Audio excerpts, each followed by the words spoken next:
오늘 우리가 함께 읽은 앞부분의 24절로 30절 말씀은 사울의 손자 무비보셋이 귀환하는 다윗을 맞이하는 장면을 소개합니다. 다윗은 마중 나온 무비보셋을 보자마자 왜 자신과 동행하지 않았느냐 이렇게 물었어요. 시바에게 그의 종 시바에게 들은 것이 있어서 미리 들은 것이 있어서 편치 않은 마음으로 이렇게 대한 것이죠. 무비보셋은 자초지종을 다윗에게 알았어요. 시바가 그를 속이고 왕께 자신을 모함했다는 그런 내용입니다. 그러나 다윗은 그의 말을 곧이곧대로 믿지 못합니다. 29절에 왕이 내가 어찌하여 또 내 일을 말하느냐, 과거에 베풀어줬던 은혜까지 다 이렇게 상기하면서 자신의 억울한 상황을 이렇게 이야기했는데, 그 얘기를 들은 다윗 왕이 이런 얘기를 한 거예요. 내가 어찌하여 또 내 일을 말하느냐. 마음이 되게 불편한 거죠. 듣고 있는 다윗이. 다윗은 그렇게 무비보셋이 자신의 억울한 상황, 자신의 어떤 그동안의 처지 상황에 대해서 쭉 이렇게 이야기했지만 온전히 이렇게 그를 믿지는 못했습니다. 다윗은 결국은 누가 옳은지를 판단할 수 없었어요. 그래서 시바와 함께 땅을 나누라, 밭을 나누라 이렇게 명령을 하죠. 간혹 신학생활이나 직장생활 또 사회생활하면서 또 마찬가지죠. 정말 신실하고 충성스러운 사람들인데, 그런 사람들은 보면 대부분 남들의 시기를 많이 받지 않습니까? 또 모함, 질투, 억울한 누명도 이렇게 쓰게 되죠. 그러면 어떤 사람들은 그 억울함을 소화하지 못해서 신실함, 충성, 자기 자리를 다 잃어버린다든지 삶이 무너져서 잘못된 선택을 하는 것을 보게 돼요. 그러나 반면에 그럼에도 불구하고 어떤 사람들은 그 모함과 억울함 속에서 또 꿋꿋이 자신의 어떤 성실함 또 정직함을 지켜나갑니다. 그런데 그런 사람들을 보면요, 시간이 좀 걸릴 뿐이지 대개는 역전에 성공합니다. 창세기 요셉이 바로 그런 사람 아니겠어요? 또 바벨론에 끌려갔던 다니엘과 새 친구들도 다 그런 사람들이었고요. 누구보다 또 우리 예수님이 바로 그런 삶을 사셨죠. 나의 억울함, 또 내가 당한 모함, 나는 뭔가 진실을 이야기하지만 여기 다윗이 무비보셋을 믿지 못했던 것처럼 사람들은 알아주려고도 하지 않고 또 믿어주려고도 하지 않을 수 있어요. 근데 여러분, 우리가 알아야 되는 거 누가 아시고 계세요? 하나님께서는 다 하신다는 거. 왜요?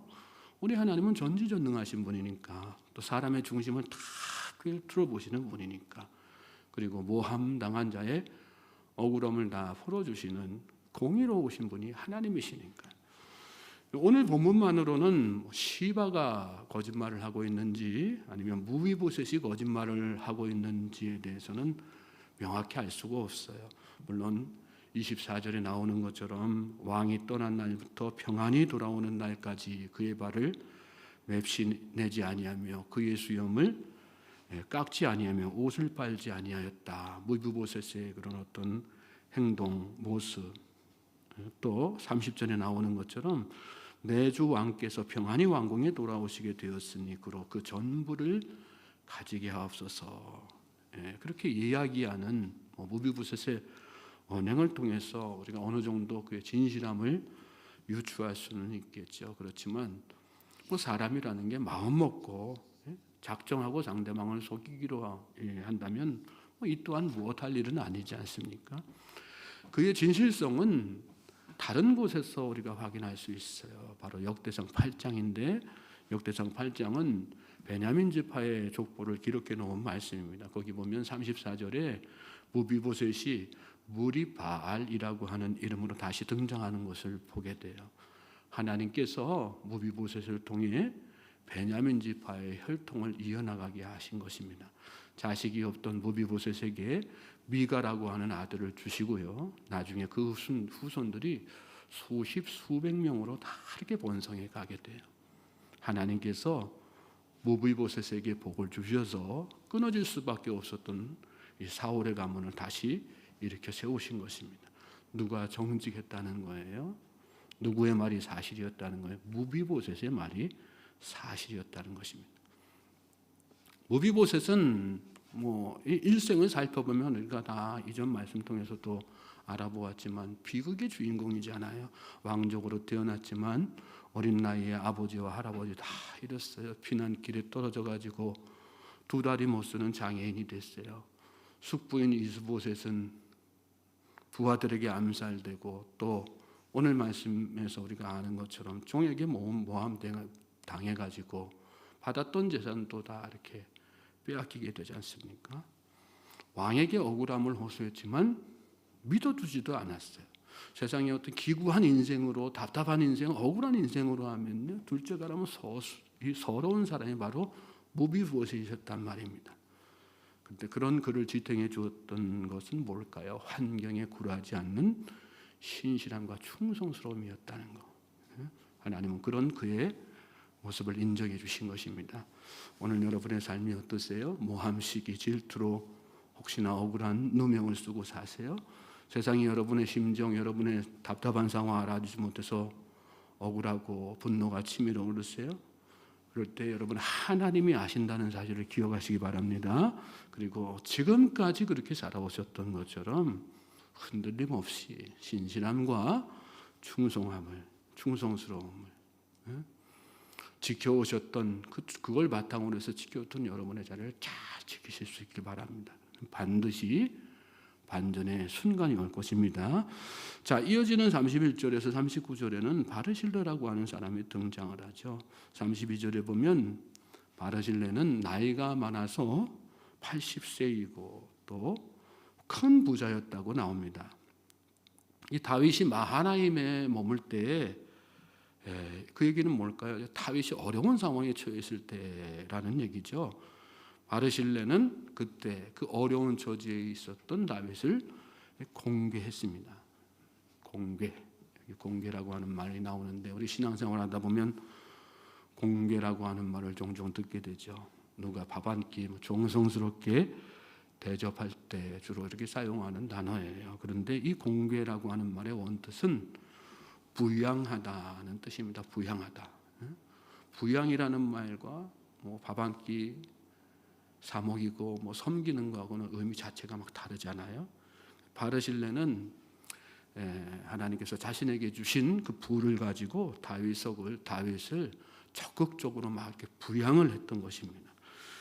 특별히 다윗이 예루살렘에 있을 때가 아니라 마하나임에 있을 때 그랬다는 것은 어떤 의미를 가지고 있을까요?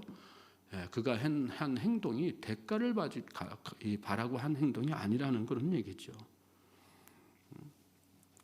왜냐하면 그때는 다들 다윗이 망할 거라고 생각했기 때문에 사람들이 다 압살롬이 왕위에 오르는 것 시간 문제다 그렇게 생각하던 그런 타이밍 아니었겠어요?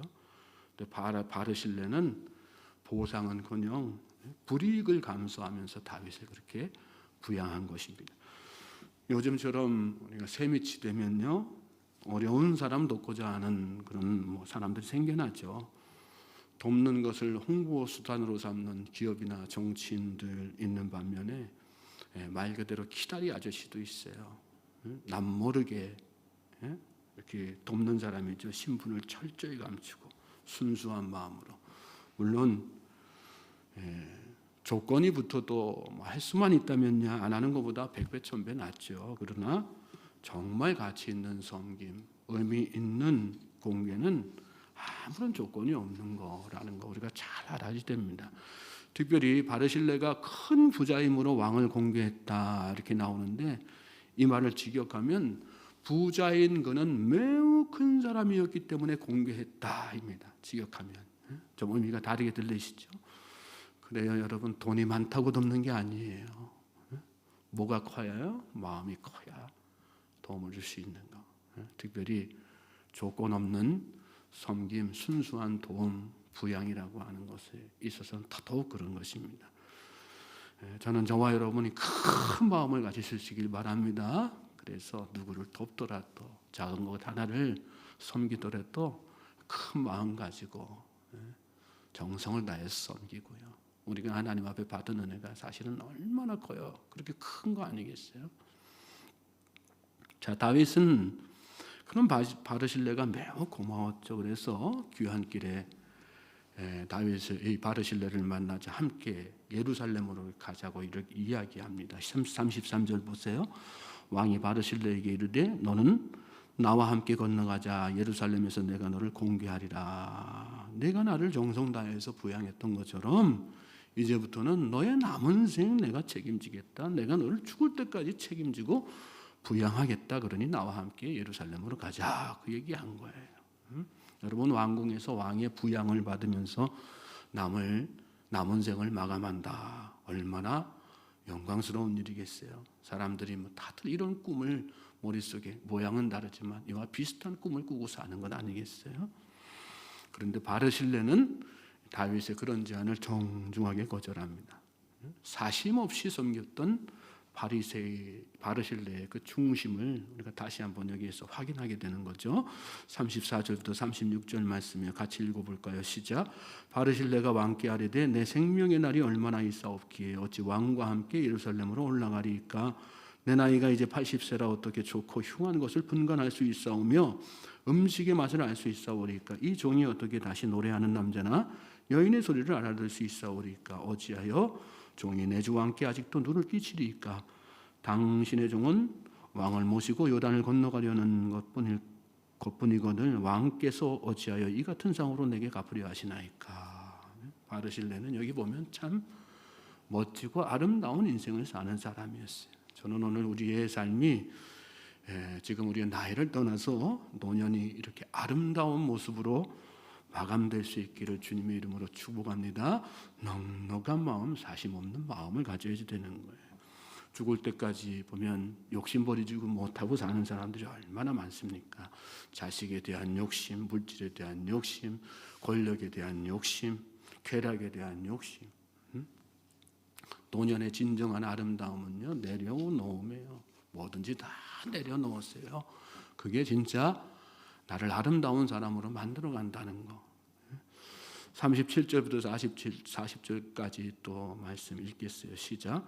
청하건대 당신의 종을 돌려보내옵소서. 내가 내 고향 부모의 묘 곁에서 죽으려 하나이다. 그러나 왕의 좀 기맘이 여기 있사오니 청하건대 그가 내 주 왕과 함께 건너가게 하시옵고 왕의 처분대로 그에게 베푸소서. 아니라 왕이 대답하되 기맘이 나와 함께 건너가리니 나는 내가 좋아하는 대로 그에게 베풀겠고 또 내가 내게 구하는 것은 나 너를 위하여 시행하리라. 아니라 백성이 다 요단을 건너매 왕도 건너와서 왕이 바르실레에게 입을 맞추고 그에게 복을 비니 그가 자기 곳으로 돌아가니라. 40절 넘어가서 왕이 길갈로 건너오고 기맘도 함께 건너오니 온 유다 백성과 이스라엘 백성의 절반이나 왕과 함께 건너니라. 바르실레는 다윗의 제안을 끝까지 거절했어요. 저는 제 고향, 제 부모의 묘 곁에서 죽겠습니다.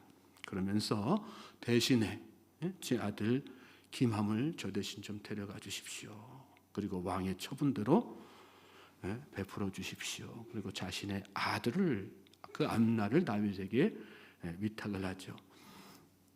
왕의 종 김함이라고 나오는데 김함은 바르실레의 아들을 이야기하는 거예요. 저는 여러분의 자녀가 있으세요? 하나님 앞에 다 맡기실 수 있길 바랍니다. 하나님께서 책임지실 거예요. 다윗이 대답을 하죠. 나는 내가 좋아하는 대로 그에게 베풀겠고 또 내가 내게 구하는 것은 다 너를 위하여 시행하리라. 아버지 입장에서 왕이 자식에게 어떻게 대해주는 것이 좋겠어요? 최대한 잘 대해주는 게 좋은 거죠. 다윗은 그런 아버지 바르실레의 마음으로, 아버지의 마음으로 김함을 대해주겠다 이렇게 바르실레에게 약속해 준 것입니다. 그리고 바르실레 대신 김함을 데리고 예루살렘으로 이렇게 귀환하는 것을 오늘 말씀 가운데서 보게 되죠. 여러분, 뿌리는 대로 거두는 것이 진리예요.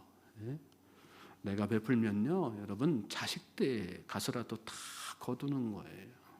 무엇보다도 하늘에서 상이 큰 거 아니겠어요? 그래서 주님 뭐라고 말씀하세요?